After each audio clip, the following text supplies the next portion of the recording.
jumped in there. Tim, what do you think about the corners? Well, the question I was asking, did you pay attention to the order or how or anything? Are we in terms of how easily Coach Rhule just rattled off 6 corners? No, because I mean, like, I know since like the spring, there's been like this idea of like, hey, there's 6 guys they feel good about specifically at that position. So, not really surprised, but yeah, I mean, I think I don't know. We had the discussion on the board recently of just I do think things not come to a head necessarily, but I am interested to see at what point Nebraska or the coaching staff sits down and says, okay, if it comes down to it, we need to keep one guy out on the field. Who are the guys we're keeping out on the field? Because I figure they're going to rotate a bunch, but there's going to be moments where it's like, okay, offense is going hurry up, or you're in a critical situation and you just need to kind of lean on a guy to just stick out there for 6, 7 plus plays in a row. Who are those guys going to be? Like, I'm just interested to see how Nebraska manages that. Do you stick with some of the guys that are more experienced out there? Do you lean with maybe the potential of someone like an Amari Sanders or a Jeremiah? Like, I'm just interested to see how Nebraska approaches those situations in the moment. When you think of competitive positions and depth, what are 1 or 2 positions where you think the competition is reflective of the potential too? Because sometimes a competitive position group just means there isn't a standout, yeah. Or really a guy. What position groups do you look at and say, not only is this competitive, but I think it could be a position of strength too, i.e. implying good depth? Yeah, I mean, corner is definitely one for me going into the year. I think that's a position where, would you have thought that going in? Sorry, say that again. Would you have thought that 3 or 4 or 5 months ago? With the additions to the room, yes, I'm pretty high on Amari Sanders. I'm high on Sierre, Andrew Marshall out of the portal. I am high on the room as it's coming together. So yeah, I mean, I think so, personally. But yeah, I think that's one for sure in my opinion. I think receiver's the other one, just because I think there is going to be a bit of a battle here in the fall for reps. I do think Jeremiah Jones is going to factor into that battle, and is kind of the wild card for me now in fall camp in terms of, okay, how many reps is this guy going to earn? Cortez, how many reps is he going to earn? You look even further down in that room, where does a Keelan Smith potentially fit in? Higher in the room, where does a Jaron Bonner kind of fit in? Like, I think those 2 positions, good problems to have. Nebraska has depth they really haven't had in a while. Do you feel better about the corners or the safeties at this point? I think I feel better about the corners. I do like the safety room. I do think there's some football players there, in that room, you know what I mean? And y'all know what I'm talking about. Just guys that I think are smart, that are tough, that, will play maybe above their ranking and play above maybe what they're, kind of considered just because they are really good football players. But I like the length and I like the just natural cover skills they have in the corner room right now. So I want to go back to the wide receivers here for a second. You mentioned Jeremiah Jones, which that's the first time I've heard kind of somebody bring him up in this conversation about people that might potentially get reps this year. What do you think about – I know that they were super high on Demetrius Bell before he got injured. Is that a guy you think still factors in here? I've always been really high on Jaron Bonner. He hasn't seemed to really find a place in that room or whatever room that they've put him in over the course of the year. Like, obviously, Key, Hunter, Barney are sort of your non-negotiables. Do you have a sense of how you think it's going to play out after that? We've named a bunch of guys. Yeah, like the thing with Bell, I'm curious to see is just where does he fit in right now? Because it is a year later. It is, if he would stayed healthy, I kind of wonder how much we're talking about Ja'Cory Barney right now, because those 2 would have been splitting reps, and there's a chance we're seeing more Bell than we are Barney. But So where does he fit in now a year later where Barney's kind of stepped up as not just, like a young, exciting player, but also a leader in the offense? And so is he a guy that is interchangeable that can also be on the field at the same time? I think so. I do think, Dana Holgers' offense works in a way that you can get all these different guys on the field at the same time, even if they have similar skill sets. That's my biggest concern biggest concern. That's my big, like my I think what I'm most interested to see this fall is just how many receivers are working with that first unit. How many guys are working in there in the times you get to see practice in that first game. Where does a Bell fit in? Where does like you mentioned, Jalen Bonner? Because I think that Jalen Bonner is one that is versatile enough that can get out there regardless of personnel. Bell, on the other hand, I don't know right now with some of the other bodies in the room, with an Isaiah Hunter and a Dane Key and a Ja'Cory Barney and some of those guys out there right now, Quinn Clark, do you throw Demetrius Bell out there as an outside receiver? Do you kind of keep him in the slot? So, I'm curious to see how Nebraska approaches it, how they handle that conversation with him, and, kind of where his head's at when he is on the field. Because, again, it's been over a year since he's been out there, and he's missed some time. It's going to be his first time really contributing at the Big Ten level. So I'm very curious to see how his fall camp goes. Yeah, I'm excited. I think, number one, he's way gifted. I was blown away pre-injury, and he had a couple of setbacks in terms of his recovery. And I think there's this weird thing about this staff, Tim. I'm not sure if you agree or not. They seem like they're always cognizant of organic, kind of these organic stories where they can say, see, this is what can happen. Bell seems like a prime candidate for, see, this is what can happen. If you hang in there, you pay a price, you continue to train, you don't give up. Because, a year ago, they were, well, is he going to stick around? Where is he? Mm-hmm. Nobody brings him up. He's been – and lo and behold, I actually think he's one of the guys that could be one of the better under-the-radar stories of fall camp if he continues to stay healthy. He just seems to be a poster child that they could use for, hey, this is what happens when you hang in there. Yeah, absolutely. I think Quentin Ives is another one that they could immediately, both of those guys, if they have the success both of the staff thinks they can, I think the staff immediately turns around and goes to the recruiting trail and says, hey, look, you stick it out. And even other younger guys on the roster, it's like, hey, you stick it out, you keep developing. This could be year by year 2, year 3, and you just got to kind of be patient. We're talking with Tim Verghese from Inside Nebraska. Tim, as somebody who's been very high on the defensive line room all year, I was very pleased to hear Coach Rhule's sentiments basically validating the way I'd felt about that. His elbow gets a little tender, Tim. It's not from tennis or pickleball. It's from his back padding. Just make sure you're you good. You gotta stretch it out. You gotta keep stretching it out. Were you surprised that he was as high as he seemed to be on the defensive line? Yeah, a little bit actually, because I think for me, what most interests me just in general from Big Ten media is I don't try to read into too much from it. It is largely coach speak. There isn't a whole lot you can say, but I do think the way Rhule's approached it each of these years is, pretty honest about the state of his team. Yeah, he's not a big coach speak guy. Yeah, and the thing with him too is like, well, he's very blunt. Like last year, he said, year 1, he kind of admitted where the program was. Year 2, he said, we're going to be good. We're going to be solid. They made a bowl game. He is really confident in the team this year, and that's obvious. The confidence in the D line, I think, is very interesting. I think it says a lot about Terry Braden.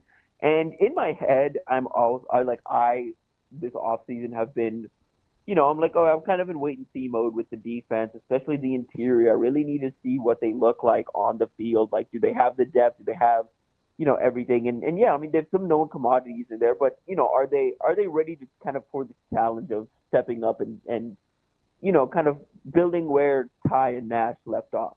And then you look at the roster update and you kind of forget, oh man, like they've got a couple 300-pounders. Like they've got bigger bodies. And I was pleasantly surprised to see Malcolm Simpson up to 285 pounds. I kind of thought he'd come in around 260, 270, have an opportunity to get up there, but I didn't think he would get up to 285, 290 before the season itself. So I'm pleasantly surprised to see that. How Sua factors in. Like, they are big up front. Mm-hmm. Like, I do think they may not be as deep as they maybe want to be, but they are pretty big up front, and they have the bodies and the versatility. And I think the difference this year compared to last year is they have so many different ways of getting after the quarterback. Then besides, okay, Nash and Ty plug up the front, we're going to send some of our jacks and edge rushers at some one-on-one blocks. That's the way we're going to attack. This year they have options. They have some edge rushers that can penetrate the backfield. They have some guys in that defense attack room that can penetrate the backfield. You have Vincent Shavers and Javen Wright, and even Marquise Watson-Trent that can do that. Thea Wright, who showed some success and flashes as a corner blitzer. You have, and Deshaun Singleton, who I think is going to be doing some of that a bit too, closer to the box.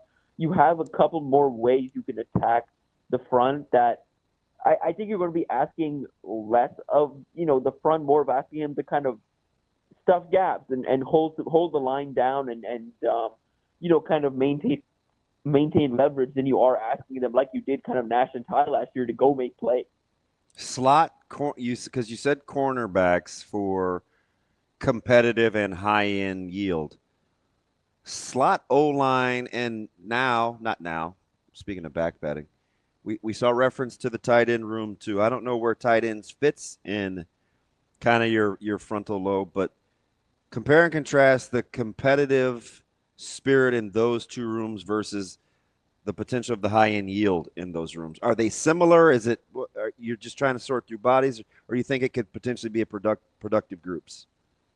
The tight end room, to me, I think is the room that is a room in retrospect when we look back on this season, we could be like, okay, well, that's how Nebraska won all those games. Like, if Nebraska does get over the hump and do that kind of stuff, yes, sir, and because it is just a room that offers so much. You Super have versatile. the high floor blockers. Thank you for guys for coming to my side of the street. Thank you. Thank you. You have all these, like, you have two specifically high floor blockers that provide more than enough as pass catchers in Luke Lindenmeyer and Mac Markway. And Markway adds even more as a pass catcher. If you go back and look at the LSU film, he's got enough. There's enough there. And then you have some of these high ceiling type guys in a Heinrich Harburg and a Carter Nelson that it's like, okay, these are offensive weapons. Like, you can bury one of those guys in 13 personnel and a defense really isn't accounting for it. Oh, and there's Carter Nelson running wide open down the seam. Like, I can envision that happening this fall. There's so much they can do offensively, just in general, between the wide receivers, tight end rooms, and you factor in, moving Mosey to the running back room. They have so many different ways they can attack a defense now. I'm just telling you, as a guy that puts together defenses, if they come out in 13 personnel, and then let's say, and it's a running back, Carter Nelson, Harburg, and Lindenmeyer, I'm not sure if I want to be in big personnel defensively or I want to stay base. You may even have to tinker with some big nickel there. Just the range in which they could line up is a headache unto itself, in my opinion. Those are some big bodies. Right. No, absolutely. And add Bonner, right? Yeah, technically a wide receiver, but big dude. It's crazy. Yeah, you add in Bonner and you add in, let's say it's 13 personnel. You've got those 3 tight ends out there. Maybe you throw, another receiver or 2 out there. You throw a Bonner, maybe a Key out there. Those are a lot of big bodies for a defense to kind of keep up with. And in the Big Ten, they maybe have, enough corners to keep up with the speed of Bonner and Key and a safety to maybe line up over the top of Carter. But do you have enough size and speed to keep up with Harburg and Lindenmeyer? I don't know. I don't know how many teams in the conference do. So I think if you were to, and Dana Holgorsen's never going to kind of give you everything up front, of course. Like, you're going to have to see it in play. But if you were to ask probably what he's been tinkering with the most this offseason, I really think it's how to get all these different tight ends on the field. And he's a really good pet plays guy. Like, he has all these pet plays that are like companion plays. Mm-hmm. If you're using the same personnel groupings within that scheme, I'm just telling you guys, it'll give you gray hairs. Yeah, absolutely. Well, and then I mean, let's just throw another wrinkle in there. Let's say you throw the former wide receiver Mosey in and the running back in that situation. Yeah. Then what are you doing? Yeah. You keep, let's say, a Harburg type in at an H back, and Yeah. you motion Mosey out to get a matchup, because you can always dictate the matchups with motion. I mean, then you're just playing games. Yeah, like Like, that's going to be really difficult to deal with. It's just because I know you talk to guys upstairs, and I'm thinking, okay, hey, is 12 in the game, is 7 in the game, is 80 in the game? Because at the high school level, you can kind of get tendencies, but as you get older, the more versatile you get within the same subset, the harder it is to scheme. So if Lindemeyer is a pass catcher and a good inline blocker, or if Harburg can run the ball and he can catch the ball and he can be a good inline blocker, you start just going down the line with Markway or whomever else. It's like, yeah, I don't know. I watched Bill O'Brien survive at Penn State with 3 really good tight ends because Nebraska couldn't get lined up right? So it's like it's a handful. And plus Tim, deep down with this offensive line, with Pritchett and Spindler and Justin Evans and like these guys can move people. I just get the sense they want to run the football when they want to run the football.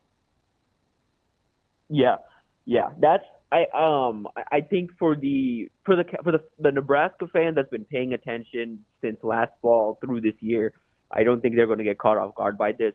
For the national fan that's aware of Dana Holgorsen and the offense Dana Holgorsen runs and is now like, oh, Dana Holgorsen's in Nebraska. That's interesting. I guess I'll have to tune in. I think they're going to be surprised at how much Nebraska's offense is going to be running the football, how much they're going to be in heavy personnel, how many tight ends are going to be on the field, how multiple they're going to look.